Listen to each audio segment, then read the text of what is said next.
All right, so I've been getting a lot of questions lately about ear ringing and tones in the ear and things like that.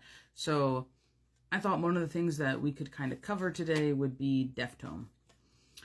And if you've ever experienced deaf tone, it feels and sounds something like someone put a fishbowl over your head, or if you've ever been on an airplane, it's like moments before your ears pop when the sound kind of just, and it goes like dead silent. And it's usually in one ear or the other. It can happen in both ears, but it's usually just one or the other. Some people call it tunnel ear, but I call it deaf tone. And what is actually happening in that moment is that is your clairaudience. It's your clairaudience kicking on and picking up on energy shift in your environment. And the energy shift in your environment is usually related to an energy blipping in or out of your space. And when I say blipping, it's usually from like a different place, a different reality, a different dimension, different timeline. It's just somewhere that's not right here on this physical place in your space. So I call it blipping, popping in, popping out. I call it blipping. You can call whatever you want. But they're just entering your space or exiting your space. And based on how sensitive you are and maybe even how in tune you are with that particular energy, whether it be your spirit guides or something like that you have developed a personal relationship with, you're hearing that transition. You're hearing that in and out, and it's usually an awareness.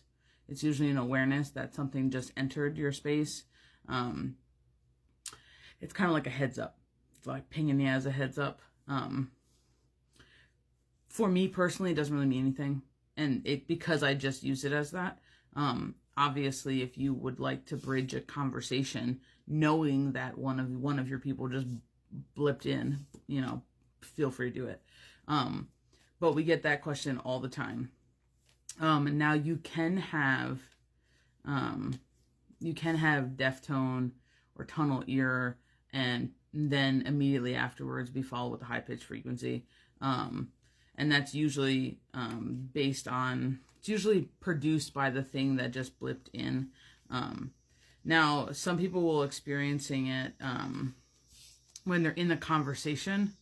And sometimes that's really fun when somebody blips in and you're in a conversation and you have that deaf tone, because to me that's extra important, because I'm like, ooh, it just piques my humanness, piques my curiosity. And I was like, ooh, did you hear me talking about something and you have something to say, or you wanted to be in on this, or you wanted to shift my attention, or you know what I mean? Like, so it's really interesting. And that's always fun to kind of like be like, do you have something to say? And you'll be surprised what you pick up on. But I have been getting on live a lot of questions about tones in the ears, deaf tones, and stuff like that. So today we're covering deaf tone. I hope this helps. Let me know if you've ever experienced deaf tone or tunnel ear and how it works for you. Bye, guys.